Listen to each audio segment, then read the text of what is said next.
siya. Tawagin mo na si Daddy para makapag-banding na tayo dito. Sige po, tawagin ko na po dito. Okay ba? Daddy, Daddy, Mami, masaya po ako nakauwi ka po. Alam mo po, sobrang mahal na mahal ka po namin ni Daddy. Tas sobrang ka namin na-miss. Mara, gising ka. Bakit? Nandiyan, asan po si Mami? Mami, wala kang Mami, iniwanan tayo. Sleep na yung baby, Amara? Anong baby, Amara? Try natin mag-walk. Walk. Dito pa rin kaya yung bahay nila? Tagal ko na kasi hindi nakakapunta dito. Parang naiba na yung daan. Ay, pwede pong magtanong? Ano po yun? Dito pa rin po ba nakatira yung Mary Rose Mariano? Saan na po ba yung bahay nila? Kaya Ate Rose. Ayan tayo. Ito pong green? Oo, yung gate na yan. Sige po. Salamat po. Iba na pala talaga yung daan dito. Iba na rin yung tsura ng bahay nila.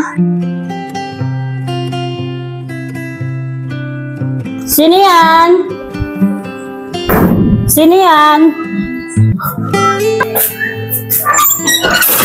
Oh, May! Ikaw pala yan! Pasok ka! Bakit ang tagal mo hindi nagparamdam? Ang tagal mo nawala. Alam mo ba yung nangyari sa mag-ama mo? Ang tagal nilang hinantay ka. Hindi ka man lang nagpakita, kahit minsan lang. Alam mo ba yung sitwasyon ng anak mo? Ang laki-laki na. Saan ka ba naggaling? Ano ba ang mga pinagagawa mo sa buhay mo? Pasensya na kayo, Ate Rose, ha? Pasensya na kayo kung pakiramdam nyo iniwan ko sa ere si Jay at si Amara noon. Pasensya na kayo kung di ko napag-isipan lahat ng mga desisyon ko noon. Pero alam niyo ba, sa 5 taon na yon, walang araw na hindi ko inisip si Amara. Kung kamusta na ba siya, kung kumakain ba siya sa tama, kung nag-aaral na ba siya ngayon, or kung ano na ba itsura niya ngayon. Nga pala, napapasyal ba dito sila Amara palagi? Oo, nag-aaral na si Amara. Madalas nga sila nandito mag-ama eh. Minsan hinahatid ng tatay niya. Alam mo bang itsura ng anak mo tuwing gabi pag matutulog makikita ako sa kanya? Naiyak pa dahil iniisip niya yung pag-uwi mo. Tapos si Jay, nagtatrabaho siya. Okay naman sila. Siya nga yung nagluluto ng pagkain niya eh, pagkapapasok sa school. Kaso, ang problema, yung anak mo madalas umiiyak. Iniisip, kailan babalik yung mami ko? Eh wala kami masabi kung kailan. Kaya minsan nalulungkot na lang kami sa sitwasyon ng anak mo.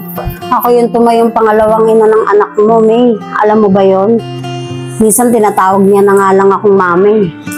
Pag napunta yan dito, Mama, nakaluto ka na ba? Minsan naiiyak na lang ako. Kasi dapat ikaw ang nagbibigay ng ano sa anak mo eh. Kaso wala ka eh. Hindi namin alam kung nasan ka. Hindi namin alam kung ano nangyari sa'yo.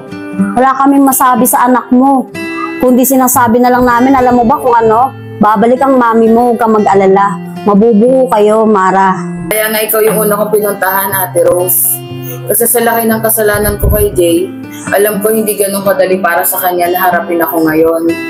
Pero sa 5 taon na yon, walang araw na hindi ko inisip si Amara. Araw-araw nag-iipon ako ng lakas ng loob para harapin kayo. Kasi alam kong napakalaki ng kasalanan ko sa inyo, lalong-lalo na sa anak ko. Hindi siya nakaranas na magkaroon ng isang tunay na ina sa loob ng 5 taon. Gano'n na ba kalaki yung anak ko ngayon? Siguro ang lakas na kumain nun, no? Ano bang paborito niyang pagkain? Kasi nung umalis ako, parang ang una pa lang niyang nakakain, mga prutas at gulay pa lang. Pagkatapos nun, hindi ko na maalala kung ano pa yung kahit ano tungkol sa kanya. Alam mo ba yung anak mo? Sobrang laki at ang talino niya pa. Last week na nag-graduate siya eh. Sinabitan siya ng medal. Ang talino ng anak mo, no? Mana sa'yo. Kamukhang kamukha mo pa. Yun nga yung dahilan kung bakit ako umalis. Dahil kamukhang kamukha ko siya. Nung oras na isinilang ko siya, wala akong ibang naramdaman kundi takot. Bumalik lahat sa alaala ko, lahat ng pangungutya at pambubuli na ginawa sa akin dahil sa itsura ko. Sari-sari naririnig ko, ang pangit mo naman. Kanino ka bang kamukha? Ano nangyari sa mukha mo? At nung nakita ko siya, bumalik lahat ng sakit. Hindi ko alam kung paano ko siya palalakihin. na nakikita ko at naririnig ko na ganun din yung sinasabi sa kanya ng paligid. Yung trauma, yung takot, nandun lahat sa akin. Parang hindi ko na kayang balikan.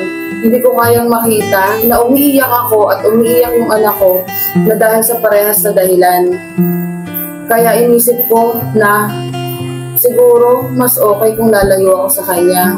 Mas mababawasan yung pangungutya, mas mababawasan yung pambubuli, kasi tatay niya yung nandyan. Mapoprotektahan siya ng sobra-sobra ng tatay niya. Pero hindi ko alam kung tama ba yung dahilan ko ngayon, kung tama ba lahat ng mga desisyon ko. Kasi araw-araw kong pinagsisihan lahat ng yon. Kasi mas inisip ko na mas kailangan niya ng magulang mas kailangan niya ng nanay na magtatanggol sa kanya. Pero naging duwag ako. Naging duwag ako bilang isang ina. Hindi ko kinaya. Kaya ito ako ngayon, gusto ko na siyang balikan. Ano, May? Ganun lang kadali sa'yo na kukunin mo ang anak mo sa loob ng 5 taon na iniwan mo siya?